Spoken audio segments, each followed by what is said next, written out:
Autismo não é falta de inteligência, é uma diferença de perceber o mundo. Eu falei essa frase exatamente para chamar a sua atenção e você ficar um pouquinho aqui com a gente. Nós vamos falar sobre esse transtorno, né, sobre esse síndrome que é tão falado, né, tão popular, se a gente pode dizer assim.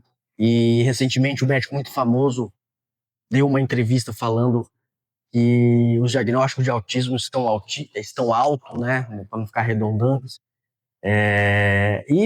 E abril tem um dia aí nacional ou internacional, acredito, da conscientização sobre o autismo e nos chama aí para debruçar sobre esse tema. É isso que a gente vai falar. Então, a primeira coisa que eu quero falar para vocês é isso, né? O autismo, ele não se resume nessa questão da deficiência intelectual. Inclusive, é até raro o autista ter deficiência intelectual. É uma mínima, é uma pequena porcentagem que tem deficiência intelectual. O transtorno autista ou do espectro autista, né? Já teve vários nomes aí durante a história. Inclusive, é um transtorno que foi catalogado e descrito há muitos anos. Às vezes as pessoas falam, nossa, mas o autismo é novo. Não, existem aí referências, era outro nome, mas existem referências desde o ano de 1890, 1888, mais ou menos, já tem alguns médicos que já relatavam crianças que tinham comportamento aí estereotipados, repetitivos, né, e que tinham uma dificuldade na comunicação. Às vezes crianças que tinham uma inteligência muito elevada em certos temas, mas eles não conseguiam se comunicar, eles não conseguiam fazer amizade com pessoas da mesma idade. Então o autismo ele não é uma coisa nova. E eu trouxe alguns tópicos aqui, escrevi aqui no meu computador para lembrar, para te falar, né, o que é mais importante sobre essa questão. Então, a primeira coisa é isso, tirar essa mística, né, que o autismo ele é igual a deficiência intelectual. Ou no DSM e no CID-10, o nome ainda é retardo mental da questão da deficiência intelectual. Né? Quando a gente fala em deficiência intelectual, é um nome mais palatável, que eu acredito que seja até melhor mesmo, para não ficar mais estigmatizado, mas nos livros ainda tem esse sinônimo de retardo mental. E o autismo, ele, maioria das vezes, não tem nada a ver com esse outro transtorno aí, que é o déficit cognitivo ou deficiência intelectual. O autismo, o núcleo principal dele é uma dificuldade na comunicação. E a comunicação que a gente fala aqui, ela é verbal e não verbal, né? Por quê? Porque a gente não se comunica só quando a gente está falando, né? A fala, ela é um pequeno pedaço da nossa comunicação. A gente se comunica todo o tempo, você pode não perceber, mas todo o tempo você está percebendo o que as pessoas estão pensando de você. Para e pensa um pouquinho. Quantas vezes você está conversando com uma pessoa e você fala alguma coisa, parece que aquela pessoa faz um jeito, faz uma cara, faz uma amiga que foi desconfortável. Aí você tenta reverter a história. A pessoa não falou que não gostou, mas você percebeu que ela não gostou, né? E aí, de alguma maneira, você tenta mudar de assunto, ou você tenta, às vezes, até mudar de opinião. Quem nunca fez isso, né? Você fala alguma coisa e parece que foi desconfortável, e aí você tenta mudar de assunto. Então, o autista, né, o transtorno do autismo, ele tem uma deficiência e ele não entende isso, ele não percebe essa questão dessa comunicação, né? Ele fala coisas óbvias muitas vezes, ele fala coisas redundantes, coisas que para a gente às vezes seriam óbvias, mas na percepção dele não, né? Então, o autismo, na maioria dos casos, ele está ligado a essa erro de comunicação. Claro que existe aí, por isso que se chama o transtorno de espectro autista, uma grande variedade, né? Existe aí desde do autista, que hoje a gente chama de nível 1 de suporte, que é uma das maneiras que está sendo conceitualizado, mas não foi sempre assim, então a gente não pode se apegar nisso, que é um transtorno do espectro autista leve, que a gente pode dizer, que muitas das vezes ele não tem um prejuízo muito grande, mas tem desde o grave, né, com deficiência intelectual, que também tem esses casos, que aí sim, são pessoas com um prejuízo muito grande. Então, dentro desse espectro, a gente acha aí várias variedades, digamos, várias maneiras dessa doença se apresentar. Então, o autismo, ele não é essa questão de ligado à deficiência intelectual e tampouco também, muitas das vezes que a gente vê, inclusive, eu assisti essa entrevista desse médico que foi no Roda Viva, né, na TV Cultura, um programa muito bom. Algumas coisas eu concordei, outras coisas eu discordei, né, assim como qualquer cidadão tem esse direito. Concordei que existe sim um diagnóstico excessivo, né? Muitas das vezes, e isso é ruim, tá? Isso às vezes a gente acha bom, mas isso é ruim. Existem pessoas que não têm o transtorno autista e eles, de alguma maneira, que por um comportamento às vezes não ajustado, né? É uma coisa comportamental, eles se autodiagnosticam e acham que podem explicar esse comportamento através de um transtorno. Quantas vezes a gente vê no Instagram, né, influencers, a gente pode chamar assim, entre aspas, falando que tem autismo, né, e autodefinindo. Isso, na minha percepção, isso atrapalha quem realmente tem a doença, porque fica tão normatizado, mano, porque a gente começa a achar que o autismo é uma doença simples, que o autismo é uma doença da moda, que a gente acha que o autismo é uma coisa que pode se controlar. E não, né? A outra parte que eu não concordei com ele que os diagnósticos aumentaram simplesmente por essa questão desse amplo conhecimento. Eu acredito que não. A minha visão é que sempre teve esses transtornos, TDAH, transtorno do espectro autista, deficiência intelectual, só que antigamente a gente não conversava sobre isso. Antigamente a gente nem demonstrava, né? Às vezes nós temos algum familiar que tem esse transtorno, a gente não demonstrava para a sociedade, de alguma maneira a gente escondia, a gente fazia ali uma coisa para ocultar. E hoje em dia não, graças a Deus o conhecimento vai melhorando e a gente vem enfrentando isso. Então, eu quis abrir o vídeo aí para falar sobre isso, que acho bem interessante nesse caso do transtorno do espectro autista, assim como o TDAH também, que é um ótimo tema para a gente falar. Então, alguns temas que eu acho interessante falar, o que que é, né? O que que é o transtorno do espectro autista? É um transtorno do neurodesenvolvimento. O que que é o transtorno do neurodesenvolvimento, doutor? Ele, o nome já é autoexplicativo, desenvolvimento, neuro, né? Quando a criança ou quando o paciente ele está se desenvolvendo. Vou falar uma coisa para vocês que muitos não sabem. O autismo não começa na idade ali pré-escolar, né? Às vezes a gente tem essa percepção. Às vezes os sintomas vão ser percebidos nessa idade, porque é aí que o paciente vai ser mais cobrado. Mas o autismo ele começa na barriga da mãe, né? Na vida fetal. O autismo ele já começa aí. O autismo, por característica, ele é congênito. E uma coisa bem interessante para a gente lembrar aqui, que os estudos até hoje mostrou duas etiologias, né? Duas coisas que podem originar essa doença, que é a genética, que tem um fator bem alto aqui, e o meio ambiente. E o meio ambiente aqui que se fala é na vida uterina, na vida intrauterina, quando esse bebê ainda está dentro da barriga. Então, né, alcoolismo na gestação, uma gestação estressante, né, isso já os estudos mostraram que podem sim ter alterado, gestações não planejadas. Infelizmente, nós somos um país que o número de gestação não planejada, ela supera muito a gestação planejada. E parece que não, mas isso faz um grande impacto na vida dessa criança, né? Porque uma gestação planejada, essa mãe vai receber vitaminas às vezes até antes, esse é o correto, dela estar grávida, né? Ela vai ter um apoio familiar, inclusive outro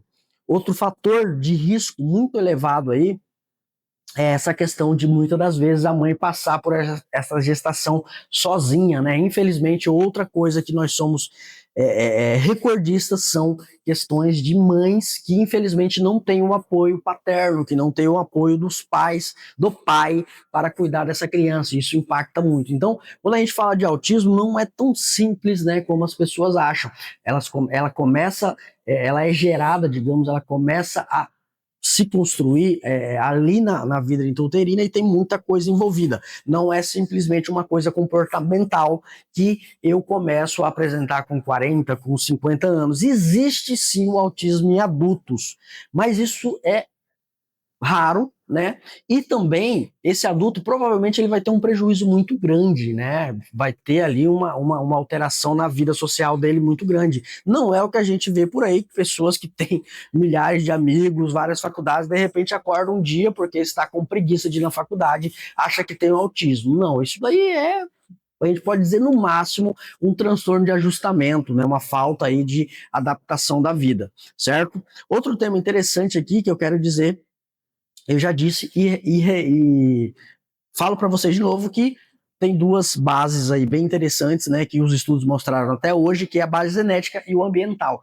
O ambiental, lembrando aqui que ele está mais focado ali na vida intrauterina. Então, o que essa mãe, o que esse bebê vai passar quando está na vida intrauterina, quando está dentro da barriga da mãe, vai impactar muito quando a gente fala sobre autismo, né? E não existe um autista. Isso é uma coisa bem interessante. Uma outra frase impactante. Vocês repararam que eu mudei um pouco o vídeo, agora estou fazendo frases mais impactantes que eu acho interessante, até para ficar mais palatável os vídeos. Não existe só um autismo, existe uma múltiplos perfis de espectro autista. Por isso que chama espectro. O que é espectro, doutor? Espectro é como se fosse um espaço muito grande que a gente não consegue definir por uma palavra ou um conceito só. Então, tudo que está ali dentro faz parte daquele espectro. E o autista, o transtorno de espectro autista, ele tem esse perfil. Não se apresenta apenas de uma maneira. O núcleo principal dele ali é a comunicação, o impacto da comunicação, principalmente social, mas ele pode se apresentar em várias maneiras, tá? Outras coisas interessantes, sinais precoces, né? Sinais precoces que hoje, o tratamento do autismo, principalmente nos grandes centros, onde se tem especialistas do autismo, porque hoje a medicina ela tende a subespecialização da subespecialização, né? O conhecimento vai crescendo de uma maneira tão grande que existem pessoas que especializam apenas uma patologia, e já existem médicos, psiquiatras, neurologistas, psicólogos especializados em autista, que ele já tem essa capacidade de começar esse tratamento quando esse paciente ainda é um bebê, né? Quando ele nem foi ainda forçado ou chegou a ter uma vida social mais impactante, né? Que geralmente é na pré-escola. Então, alguns sinais aí, né? Pouco contato visual. Aquele bebê ou aquela criança, né, que tem pouco contato visual. O contato visual, ele é uma das primeiras capacidades humanas. O bebê, quando ele mama, geralmente no máximo 2, 3 meses ele já começa a fazer contato visual com a mãe. Ele está mamando, ele olha no olho da mãe. Um bebê que é muito disperso, não que seja objetivo, e claro, né, não quero assustar as mães, que isso seja absoluto, mas é sim um sinal de alerta. Um bebê ali que não tem esse contato visual, principalmente com as pessoas que cuidam dele, da mãe, do pai, da babá, das pessoas que rodeiam ele, com certeza é um sinal que a gente pode ter de buscar uma avaliação preparada, né? Um atraso na fala, como o transtorno do espectro autista é um transtorno ligado no núcleo da fala, né? A principal alteração está na fala, com certeza uma criança que demora a aprender a falar está muito ligado a esse transtorno. Pode ser sim um transtorno do espectro autista. Existem outros vários transtornos da linguagem da fala, mas com certeza a alteração ali da fala ou o atraso da fala é um sinal de alerta que os pais ou os responsáveis podem buscar ajuda, né? Lembrando que fala, que comunicação não se resume na fala. A fala faz parte, mas não é só isso, tá bom? Uma criança que não aponta objetos, né? A criança aí depois de 1 ano, 2 anos, ele já começa a apontar objetos, né? Eu quero aquilo, né? Ou quando ele vê uma coisa muito expressiva para ele vê, não sei, um circo, ele vê um carro, um caminhão, né? Eu tenho um filho de 3 anos e toda vez que ele vê um caminhão é uma emoção para ele, né? Ele grita, ele fala, ele aponta. Então é normal isso das crianças, né? O que chama a atenção deles, eles querem dividir essa emoção com você, porque na percepção deles, aquilo é legal para todo mundo, aquilo é emocionante para todo mundo. Então um caminhão que para você às vezes é simples, para ele é um evento, né? Seria uma coisa assim impactante. Então, um bebê que não aponta, né? Um bebê que está aí com 2, com 3 anos e não aponta coisas que ele gosta ou aponta coisas que ele quer, né? Nome não responsivo, ou seja, uma criança com uma idade maior, acima de 2, 3 anos, que não responde pelo nome, né? Você chama o nome e como se ele não escutasse. Aí então uma coisa interessante que quando você for levar por esse sintoma, o médico com certeza vai pedir ali um exame de acuidade auditiva, porque é um dos diagnósticos diferenciais aí, alteração na audição, mas com certeza uma criança que não tem alteração na audição e que não responde ao seu próprio nome é um sintoma de alerta aí que você pode sim procurar um profissional para fazer uma avaliação mais profunda, tá bom? Critérios, né? Critérios centrais aí para a gente falar de autismo ou de suspeitar de transtorno de espectro autista. Deve ter comunicação social. Lembrando que comunicação não é só fala, fala importa, mas aqui é toda aquela questão verbal e não verbal. E aqui você vê que fala social. Social é o quê? Está muito ligado e é muito importante essa questão da interação com o outro ser humano, seja com os adultos, sejam com as crianças. Então, um dos pilares do diagnóstico é essa dificuldade na interação social. Padrões restritos e repetitivos. Aqui são os famosos movimentos estereotipados. O que é uma estereotipia? É repetir a mesma coisa, né? Aquela criança que fica às vezes sentado em algum lugar da casa repetindo aquele movimento por horas e horas e horas, e muitas das vezes esse movimento sem sentido, né? Um movimento que não vai trazer nada para ele ali de uma produção, nem que seja brincando, né? Porque é diferente, às vezes a criança está brincando, então ele movimenta o carrinho, ele interage com o carrinho, ele faz o barulho com o carrinho, né? É diferente de uma criança que senta e às vezes ele olha apenas para a rodinha do carrinho e fica ali horas e horas e horas focado numa parte específica. Então isso seria um movimento estereotipado, né? Que é um dos sintomas principais. Rotina rígida, aquela criança que tem uma intolerância à mudança de rotina. Aqui eu vou fazer uma ênfase que é normal a criança ter uma dificuldade. Quanto mais jovem ela é, mais dificuldade ela tem em mudar a rotina. Então, não é qualquer sintoma leve, não é qualquer alteração que a gente tem que se desesperar. Então, é comum as crianças, principalmente mais novas, elas terem uma intolerância à rotina. O que é? A rotina é aquilo que a gente vive diariamente, né? Vamos dizer, nós acordamos, nos arrumamos, vamos para o trabalho, voltamos nossos filhos, basicamente essa mesma coisa, se alimenta, vai para a escola. Quando sai dessa rotina por alguma coisa, ela tem uma alteração emocional muito grande. Lembrando que é comum das crianças terem um pouco de intolerância, mas quando a gente vê que é muito excessivo, né, que não se pode mudar nem a rota de ir para a escola, que essa criança ela fica transtornada, ou o jeito de colocar roupa todos os dias tem que ser a mesma maneira, com certeza é um sinal de alerta e está dentro aí dos sintomas aí que principais se a gente pensar em autismo, tá bom? Interesses restritos. Aqui uma coisa bem interessante. O autista, os estudos mostram que ele tem uma alteração na comunicação e na comunicação cerebral das áreas distantes. Por quê? Porque existem autistas que são super inteligentes em certas áreas. E por que isso, né? A gente fica assim meio que sem entender como uma pessoa que tem uma deficiência, ela chega a ser superdotada em certas áreas. Por quê? Porque o conhecimento básico, o conhecimento, digamos assim, produtivo, que é essa questão de trabalhar, de exercer uma profissão, de fazer uma pintura, de cantar, os estudos mostram que a comunicação cerebral dela é muito próxima. Geralmente, ela tá em núcleos cerebrais ou ela está em regiões cerebrais muito próximas. E o autista, geralmente, ele pode ter isso totalmente normal. E às vezes, por essa falta dessa outra capacidade que eu vou explicar para vocês, ela acaba progredindo e ficando muito evoluída. E tá aí uma das explicações desse tipo de paciente que tem uma superdotação em certas situações.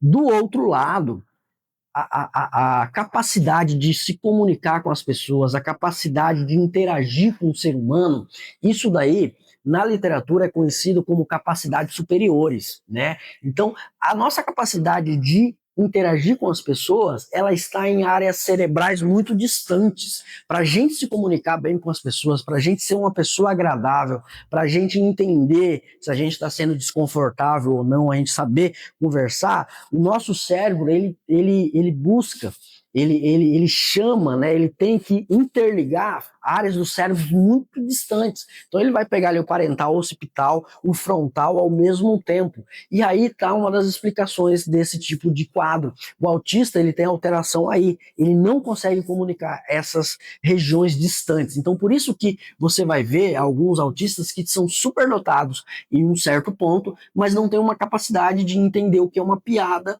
e o que é uma coisa real, né? O que é uma ironia, né? O autista, ele não entende muitas das vezes o que é uma ironia. Por quê? Porque isso aí está nas capacidades superiores. E para a gente ter essa capacidade, nós temos que recrutar partes do cérebro muito distantes. Então é uma coisa interessante da gente entender, né, por que que acontece isso, por que que tem essas diferenças tão grandes e essas incógnitas, essas coisas assim que, né, chama atenção. Pelo menos eu, quando me debruço a estudar, essas coisas me chamam muito a atenção. Como que um ser humano que pode ser um gênio numa certa área, né, ele de um outro lado, ele pode ter até uma deficiência, né? Então, uma das explicações é essa. Para a gente se comunicar bem, para a gente agradar as pessoas, para a gente ter uma vida social, as áreas do cérebro que são recrutadas são distantes. Em contrapartida, as coisas mais objetivas, que é estudar, trabalhar, pintar, cantar, são áreas do cérebro mais próximas, certo? Uma hipersensibilidade sensorial é uma criança que ela não suporta barulho, né? E ela realmente ela tem um desconforto muito grande com um liquidificador, uma buzina na rua, né? Ou com um sino de uma igreja. Então ela tem uma hipersensibilidade ao barulho ou algumas outras situações também de toque. Crianças autistas é muito comum não suportar tocar, abraçar, né? Outra coisa também, os diagnósticos. Os diagnósticos tardios, ele é muito prejudicial, tá? Quanto mais rápido a gente fazer esse diagnóstico, mais rápido essa pessoa vai ter um suporte e mais rápido essa pessoa não vai ter uma cura, porque até hoje a literatura diz que não tem cura, mas ela vai ter ali um tratamento que vai trazer uma dependência para ele muito grande. E é isso que o tratamento do autismo tenta trazer, uma dependência para esse paciente.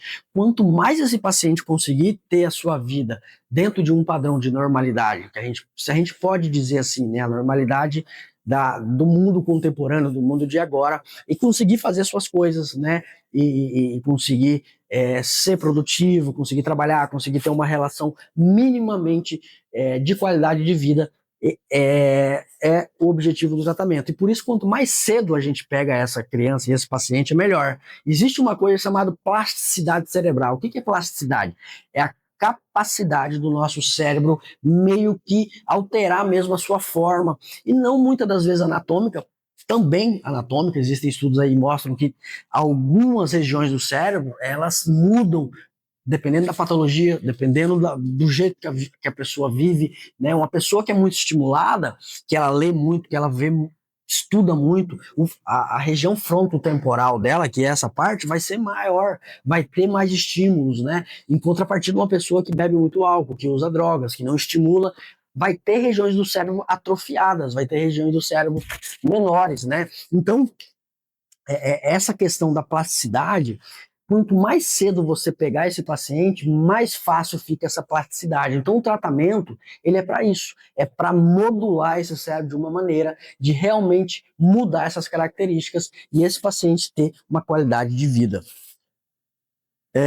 Muitos adultos são autistas, né? Não sabem que são autistas, só sabem que sempre se sentiram diferentes. Existem sim autistas adultos, mas eu repito para vocês, não é essa grande maioria que a gente vê, que está muito ligada ao comportamento. Autistas são pessoas, muitas das vezes, que sofrem, mesmo que seja leve, ele tem um impacto. Porque, convenhamos, né? A capacidade de se comunicar com o ser humano é uma coisa vital para você ter sucesso. Você não consegue ter sucesso se você não for uma pessoa que saber se comunicar, saber se interagir com as pessoas, ser agradável com as pessoas, né? Então, você pode ler todos os livros, saber todos os conhecimentos, mas se você for uma pessoa que não tem uma capacidade de ser minimamente, né, agradável, não é nem esse o termo, mas minimamente entender essa dinâmica entre um ser humano e outro, provavelmente você não vai ter sucesso e com isso você vai sofrer. Mas existem adultos sim que podem ter esse transtorno e não foi diagnosticado. O tratamento não é para cura, ele é para suporte, igual eu disse para vocês, quanto mais cedo melhor, para melhorar a qualidade de vida desse paciente.